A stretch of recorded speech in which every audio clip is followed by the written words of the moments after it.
हाय, एक बार फिर से स्टडी विद भैया में आपका स्वागत है। जैसा कि आज का हम लोग का चैप्टर का नाम क्या है, लोकतंत्र के परिणाम। ये जो है क्लास 10th का चैप्टर नंबर 7 है सिविक्स का। देखिए, ये जो आगे चैप्टर पढ़ने से पहले ये समझ लेते हैं कि लोकतंत्र के परिणाम का मतलब क्या है। देखिए, हम लोग जानते हैं कि अपना देश 1947 में आज़ाद हुआ, ठीक है। आज़ादी के बाद हम लोग का देश एक लोकतांत्रिक देश बना, ठीक है। तो लोकतांत्रिक देश बन गया ना, तो बनने के बाद इसका परिणाम क्या हुआ, ठीक है, क्या क्या परिणाम निकला उसको समझेंगे, ठीक है। सो बिना किसी वक्त गवा स्टार्ट करते हैं।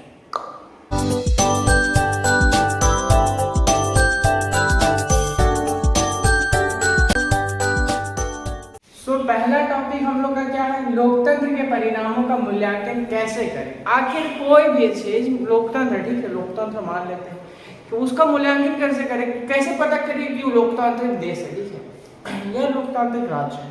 तो पहला बात कि लोकतांत्रिक देश में ना सारा का इक्वल होता है, यानी समानता सबको होता है। ऐसा कोई नहीं होता कि बहुत ज़्यादा किसी को वैल्यू दे दिया किसी को नहीं, ठीक है। तो सबको यह क्या है, समानता होता है। दूसरा बात ना, सबका पास अधिकार होता है अपना देश के लिए, ठीक है। जैसे क्या, वोट देने का अधिकार हो गया, वो हो गया। सबको को ये अधिकार होता है कि वो जिसको चुने ना, उसको चुनने का अधिकार होता है। एग्जाम्पल के तौर पर हम लोग का अधिकार है कि नहीं, कि अपना देश का प्राइम मिनिस्टर हो गया या फिर चीफ मिनिस्टर हो गया, लोग को चुनने का अधिकार हम लोग को होता है कि नहीं।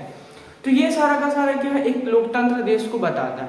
लोकतांत्रिक देश का खुद का एक संविधान होता है, ठीक है, ताकि उसी नियम कानून के अनुसार चलता है, ठीक है। तो इस तरीका से क्या होता है, लोकतांत्रिक देश का मूल्यांकन होता है। आज हम समझ में आ रहा हो कि लोकतांत्रिक कैसे मूल्यांकन करते, कैसे पता करते कि वो लोकतांत्रिक देश है, ठीक है। अब आते हैं सेकेंड टॉपिक। सो अब हम लोग का सेकेंड टॉपिक क्या है, उत्तरदायी, जिम्मेवार और वैध शासन। देखिए, उत्तरदायी यानी वो किसके प्रति उत्तरदायी, जैसे मान के चलो हम लोग के मम्मी पापा है, ठीक है, हम लोग उनके प्रति उत्तरदायी हैं। जैसे हम लोग को कोई काम दिए, ठीक है, हम लोग कोई काम करके आते कि ना उनके पास, ठीक है, तो हम लोग जवाबदेही करते हैं कि नहीं, तो उत्तरदायी हो गया। जिम्मेवार, अब जिम्मेवार का मतलब तो समझ में आ रहा होगा। वैध, वैध मतलब कि लीगल है कि नहीं, ठीक है, शासन जो लीगल तरीका है कि नहीं, वैध शासन है कि नहीं, वो समझते हैं।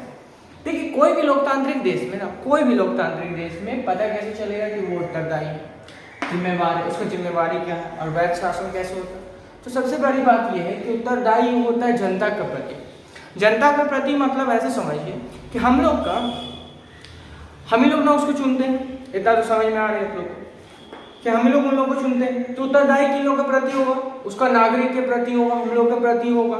कोई भी देश का लोकतंत्र ये डिसाइड करता है कि जो उसको शासन चुना है जिसको, वो किसके प्रति होता है, उसका जनता के प्रति, ठीक है। उसका जिम्मेवारी क्या होता है, जिम्मेवारी ये होता है कि सारा को एक तरह से समानता में देखा जाए, देश को अखंडता को बनाए रखे। अखंडता मतलब कि उसको टूटने ना दे, यूनिटी बनाए रखे, ठीक है, एकता को बनाए रखे, ठीक है। आपस में हम लोग का ये फिर शासन में अगर बात करें तो जैसे कि हम लोग को चुनने का अधिकार होना चाहिए, समानता भी बात किए थे, ठीक है। हम लोग पास ये अधिकार होना चाहिए कि सरकार क्या काम करे उसको हम लोग को पता होना चाहिए, यानी कि सूचना का अधिकार आप सुने हैं, सूचना का अधिकार होना चाहिए। जैसे समझिए इस बात को, सूचना का अधिकार मतलब सरकार कोई भी काम कर रही है तो उसका कुछ हिसाब भी किया होगा, पैसा का चाहे ले हो या फिर कोई भी काम का, तो उसका पास जो भी आपका दस्तावेज है उसको हम लोग को जानने का अधिकार होता है। ये सारा का सारा क्या बताता है, वैध शासन बता रहा है। आज समझ में आ रहा है उत्तरदायी, जिम्मेवार किसके प्रति है, और वैध शासन, ठीक है। एक बात ये भी याद रखिएगा, ठीक है, उसका एक तरह से मजबूरी है उत्तरदायी होने का, जिम्मेवार होने का, ठीक है, और वैध शासन चलाने का। इसका कारण सिंपल सा है, कोई भी सरकार अगर बनेगा ना, कोई भी सरकार बनेगा तो एक बात याद रखिएगा कि बनने के बाद ना अगला कुछ साल बाद, चाहे 5 साल हो, 5 साल बाद फिर से उसको चुनाव लड़ना पड़ेगा। चुनाव लड़ने के बाद फिर किसका पास हाथ में होगा उसको हटाने का, हम ही लोग का हाथ में होगा। आई समझ में आ रहा होगा, ठीक है। तो हम लोग को, उन लोग का एक तरह से मजबूरी है कि नहीं करेगा तो अगला बार हट जाएगा, फिर दूसरा कोई शासन करेगा, ठीक है। अब बात करते हैं थर्ड टॉपिक। तो हम लोग का थर्ड टॉपिक ये है, ठीक है, ये थर्ड टॉपिक है, हम लोग का फोर्थ टॉपिक है, इसको हम लोग डिस्कस करेंगे। लेकिन पहले ये समझ लीजिए, आर्थिक समृद्धि और विकास। इस टॉपिक को आगे बढ़ने से पहले ये जान लीजिए ना, अपना जानते हैं हम लोग को दुनिया में बहुत सारा तरह का शासन होता है, इसमें हम लोग का लोकतांत्रिक देश है, कहीं तानाशाही होता है, जैसे आप लोग सुने होंगे उत्तरी कोरिया के बारे में, ठीक है। तो बहुत सारा देश में अलग अलग तरह का शासन होता है, ठीक है। लेकिन क्या हम लोग ये जानते हैं कि खाली लोकतांत्रिक देश में ही अच्छा सब चीज़ होता है? चाहे वो पैसा का मामला में लोगों का इनकम हो बहुत आगे हो, क्या उसका विकास बहुत ज़्यादा होता है? इस तरीका का बात हम लोग पहले इसको समझ लेते हैं। देखिए, ऐसा हम लोग को देखा गया है कि जो लोकतांत्रिक देश है और जो गैर लोकतांत्रिक देश है, यानी जिसमें लोकतंत्र नहीं है, ठीक है, तो गैर लोकतांत्रिक देश में ऐसा देखा गया है कि वहाँ का जो भी आर्थिक स्थिति है ना, एज कंपेयर यहाँ का ज़्यादा अच्छा है। कैसे, वो समझ लीजिए कि हम लोग जानते हैं कि एक लोकतांत्रिक देश में क्या होना चाहिए, सारा का इक्वल होना चाहिए ना, सबको डिस्ट्रीब्यूट अगर कुछ हो रहा पैसा पूरा देश में लगभग समान होना चाहिए, पैटर्न सभी को एक समान देखना चाहिए, ये बात होता है। और यहाँ बहुत ज़्यादा एकदम अमीर ना होना चाहिए, बोलो इतना ज़्यादा कि उसका कोई देख भी ना पाए, उसको कोई पहुँच भी ना पाए, ऐसा कुछ तो नहीं होना चाहिए एक लोकतांत्रिक देश में, ठीक है, क्योंकि सबको तो एक समान अधिकार है ना। लेकिन गैर लोकतांत्रिक में ऐसा देखा गया है कि वहाँ पे ना सबको इक्वल दिया जा रहा है। इक्वल कहने का मतलब ये है कि वहाँ पे ना बहुत ज़्यादा अमीर नहीं हो रहा कोई, ठीक है, मतलब सब एक तरह से वहाँ का जो आर्थिक स्थिति है ना मीडियम है, यानी कि सबको एक समान देखा जा रहा है। लेकिन एक लोकतांत्रिक देश में कंपेयर में क्या देखा जा रहा है, जो अमीर हो रहा है कंटिन्यूसली अमीर हो ही रहा है, अमीर हो ही रहा है। हालांकि फिर भी एक बात जान लीजिए, मेरे अनुसार, ठीक है, लोकतांत्रिक देश बेस्ट है, ठीक है, कारण सिंपल सा है कि लोकतांत्रिक देश में आपके पास अपॉर्चुनिटी होता है कि आप आगे जा सकते हो, लेकिन गैर लोकतांत्रिक देश में आपके पास अपॉर्चुनिटी नहीं होता है, आपको कोई रोकने वाला होता है आपको ऊपर। लेकिन फिर भी ऐसा देखा गया है कि लोकतांत्रिक देश का कंपेयर में गैर लोकतांत्रिक देश वाला जो भी देश है उसका स्थिति बेहतर है, ठीक है। अब हम लोग आते हैं असमानता और गरीबी रेखा में गरीबी में कमी, ठीक है। आप लोग समझ सकते हो कि अभी सेम यही बात कर रहे थे समानता और असमानता को लेकर, ठीक है, क्या दिक्कत है। और विकास भी एक बात याद रखिए, ठीक है, विकास का रेट भी ना, विकास रेट मतलब विकास का वृद्धि जैसे बढ़ता है, बढ़ोतरी रेट, ठीक है, हिंदी में उसको दर कहते हैं, विकास का वृद्धि दर, ठीक है, वो भी कंपेयर में आप लोग का ये गैर लोकतांत्रिक देश का बेहतर है। किसके कंपेयर में? लोकतांत्रिक देश का। आई थिंक दोनों टॉपिक समझ में आया होगा, ठीक है। एक बात याद रखिएगा, बुक जरूर पढ़िएगा, ठीक है। अब बात करते हैं हम लोग का नेक्स्ट टॉपिक। अब बात करते हैं हम लोग का नेक्स्ट टॉपिक क्या है, सामाजिक विविधताओं में सामंजस्य। सामंजस्य मतलब क्या होता है ना, वैसा स्थिति जहाँ पे हम लोग को सबको इक्वल में देखे, ऐसा ना हो कि आपस में टकराव होने दे, ठीक है। हम लोग जानते हैं कि जो भी लोकतांत्रिक देश है वो पूरा कोशिश करता है कि सबको इक्वल तरह से देखा जाए। ऐसा तो नहीं ना होता है कि हमेशा लड़ाई तड़ाई होते रहता है, ऐसा तो नहीं होता है, ठीक है। तो जो भी लोकतांत्रिक देश है उसमें कुछ ना कुछ तो बहुमत होता है, याद रखिएगा। ये जो शब्द है ना आप पढ़िएगा ना तो आपको मिलेगा, ठीक है, बहुमत। इसका मतलब क्या होता है, बहुमत मतलब बहुत ज्यादा का बात कर रहा है, बहुत का, मत मतलब सबको का राय, ठीक है, तो बहुमत।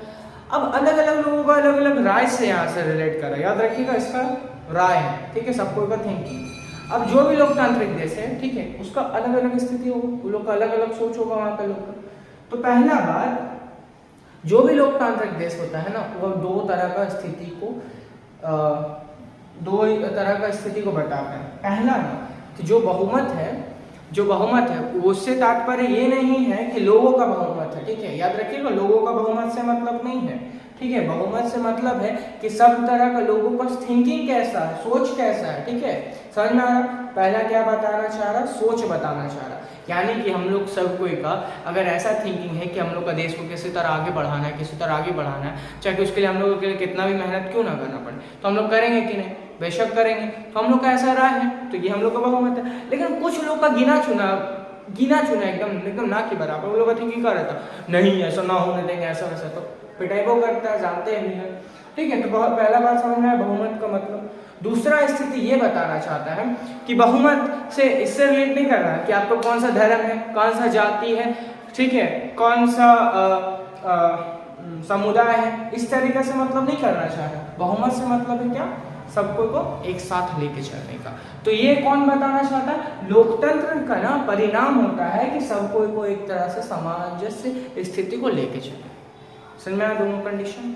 पहला थिंकिंग का था, ठीक है, सबका सोच होना चाहिए। दूसरा क्या बोले, इससे इसका मतलब ये नहीं होता कि आप कौन सा धर्म से हो या फिर आपका कौन सा जाति है या फिर आप कौन सा समुदाय से हैं, इससे कोई मतलब नहीं। दो तरह का स्थिति को बताता है, याद रखिएगा। ठीक है, अब बात करते हैं नेक्स्ट टॉपिक।